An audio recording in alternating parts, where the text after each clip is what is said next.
Good morning, my fellow Virgin Islanders and friends. This is Janette Millin Young, your senator, your voice, your advocate in the 31st Legislature. This past Tuesday, the Senate intended to meet in Committee of the Whole to consider Bill number 31-0378, which is an act amending the VI Code relating to casino gambling at Virgin Islands horse racing tracks. It provides for casino gambling at the Clinton E. Phipps racetrack on St. Thomas. The meeting was postponed due to the passing in Puerto Rico of the mother of lottery director Juan Figueroa. I take this opportunity to extend my condolences to the director and his family at this sad time. It was my intention to use the hearing's occasion as a listening session, as I have not yet determined in my mind that expanding casino gambling is the proper course for building a sustained economy leading to an improved way of life for Virgin Islanders. Equally true is the fact that St. Thomas residents voted in opposition to casino gambling in the only referendum held on that subject. Despite my non-commitment on the subject, I began conducting due diligence, including visiting the St. Thomas racetrack on Tuesday and meeting with horse owners to get a sense of their thoughts on the matter. I am not inclined to rush a decision on this matter. Indeed, I welcome this discussion, but I am leery that a decision with such far-reaching implications is being considered without studies addressing the social, economic, and political impact of a favorable decision in this matter. Also, we cannot afford to repeat the mistakes of the past when far-reaching decisions were made without review and appropriate study. We must do better as we face head-on a future filled with potential economic uncertainties. That's how I approach these types of decisions, cautiously and careful to ensure the best outcome for the people of the Virgin Islands. On another matter, this weekend, I depart for Philadelphia to represent Virgin Islands Democrats at the Democratic National Convention.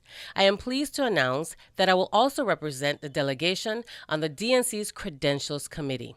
I am excited that in the coming week, I will also proudly join my fellow delegates to nominate former U.S. Senator and Secretary of State Hillary Clinton to be the 45th President of the United States. By breaking this glass ceiling, which is mostly male-dominated, we will witness to the world that women are willing, able, and ready to lead during these turbulent times.